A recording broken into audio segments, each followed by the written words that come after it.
চট্টগ্রাম সমাজ কল্যাণ পরিষদ কর্তৃক আয়োজিত 25তম বার্ষিকী তাফসীরুল কোরআন মাহফিলের এই প্রতিষ্ঠান কর্তৃক আয়োজিত তাফসীরুল কোরআন মাহফিলের চতুর্থ দিবসে বিশেষভাবে ওলামাদের জন্য আয়োজিত মাহফিলের সম্মানিত সভাপতি বাইতুস পীর সাহেব হযরত মাওলানা শাহ কুতুবউদ্দিন সাহেব মাদ্দাজিল্লুহুল আলী, আজকের এই মোতাবাররক মাহফিলের রওনাক বখশ প্রধান অতিথি উপমহাদেশের ইসলামী জাগরণের পুরোধা মুজাদ্দিদে জামান হযরত মাওলানা আবু বকর সিদ্দিকী আল কুরাইশি, তার পুত্র হযরত মাওলানা আব্দুল হাই সিদ্দিকী রহমতুল্লাহ আলাইহের কলিজার টুকরা সন্তান, বর্তমান গদিনিশীন পীর হযরতুল আল্লাম আবুল আনসার মোহাম্মদ আব্দুল কাহ্হার সিদ্দিকী দামাত বরকাতুহুল আলিয়া, হাজারাত উলামায়ে কেরাম, সম্মানিত সুধীমণ্ডলী, আসসালামু আলাইকুম ওয়া রাহমাতুল্লাহি তাআলা ওয়া বারাকাতুহু। হযরত মাওলানা মুফতি সাঈদ আহমদ সাহেব, আল্লাহ তাকে হায়াতে তাইয়্যিবা সেহাতে কুল্লিয়া দিন, শিরক এবং বিদআতের বিরুদ্ধে এক বজ্র কঠিন কণ্ঠস্বর আল্লাহ তাকে দান করেছেন কোরআন হাদিস দিয়ে বোঝাবার। দেশে আজ তাওহীদের বিরুদ্ধে কাজ চলছে, শিরকের ছড়াছড়ি চলছে। আমরা কথা বলছি না চাকরির ভয়, যে কথা তিনি বলেছেন, ইমামতি চলে যাবে, ওয়াজের দাওয়াত হবে না, নইলে কেন কথা বলতে পারি না? মাইজ ভান্ডারী, সুরেশ্বরী, চন্দ্রকলায় যা হয় সব শিরক এবং বিদআতে ভরা। আজ বলা হচ্ছে দিন দুনিয়ার মালিক বাবা ভান্ডারী, নাউযুবিল্লাহি মিন যালিক। এই কথা যারা বলে আর যারা এই কথা বিশ্বাস করে 100% সলিড মুশরিক। শিরকের মধ্যে ডুবে গিয়েছে গোটা জাতি। আপনারা কেন কথা বলছেন না? মসজিদে কথা বলুন, চাকরি চলে যাক, ময়দানে কথা বলুন, চাকরি চলে যাক।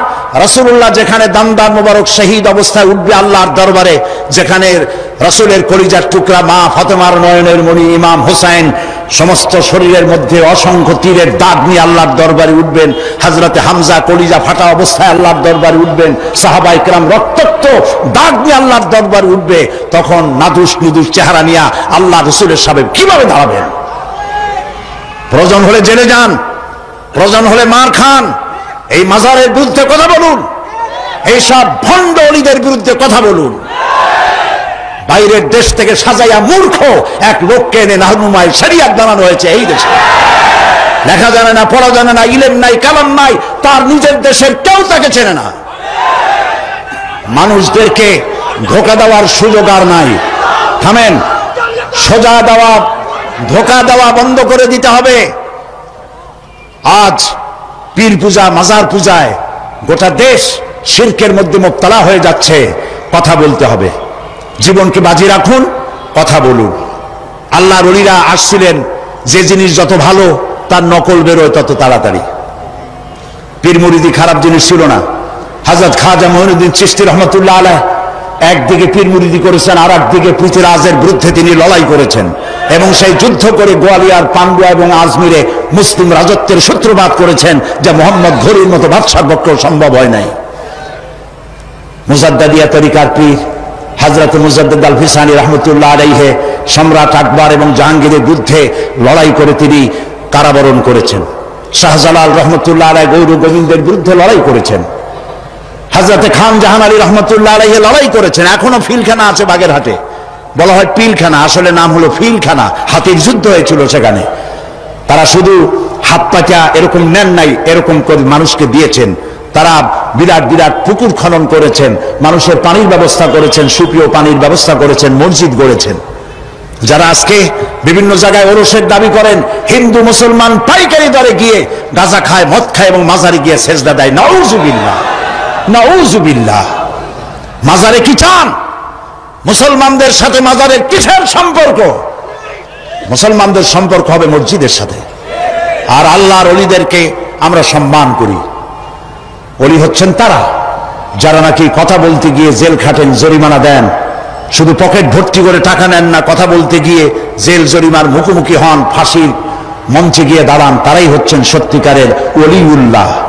আর যারা পয়সা করি কামাই করেন, হক কথা বলেন না, হক কথা গোপন রাখেন, শুধু কদম বসিয়ার মানুষের টাকা নিয়ে তৃপ্ত হন, তারা ওলিউল্লাহ নয়, আদুবুল্লাহ। গোটা জাতিকে কথা আজ বলতে হবে। আমাকে লোকেরা বলে, মাঝে মধ্যে বলে যে উনি পীরের বিরুদ্ধে কথা বলে। না, আমি ওই সব ব্যবসায়ী পীরের বিরুদ্ধে কথা বলি যারা মানুষের ঈমানকে হরণ করে। আমি ফুরফুরা সরসিনার বিরুদ্ধে কখনো কথা বলিনি, যেহেতু তারা শিরক এবং বেদাতের বিরুদ্ধে। এই পীর সাহেব আমার পাশে বসে আছেন, ওনার দাদা, ওনার বাবা আমার বাপ চাচার পীর। আমার চাচা ফুরফুরার হযরত মুজাদ্দিদে জামান হযরত আবু বকর সিদ্দিকী রাহমাতুল্লাহ আলাইহির খলিফা ছিলেন। আমার আব্বা এবং আমার চাচার বহুত মুরিদ আছে আমাদের এলাকায়।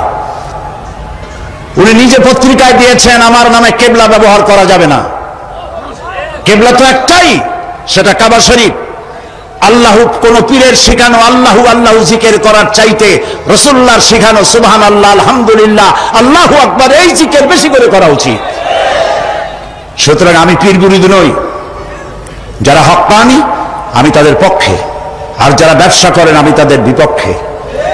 সুতরাং আপনাদেরকে শিরক এবং বেদাতের বিরুদ্ধে কথা বলতে হবে। গেরা শরীফ এটা কি? ইয়া আব্দুল কাদের জিলানী সাইয়্যান লিল্লাহ, নাউযুবিল্লাহি মিন যালিক, এই সমস্ত পড়া হচ্ছে। হযরত আব্দুল কাদের জিলানী রাহমাতুল্লাহ আলাইহির নামে দরুদ বানানো হয়েছে।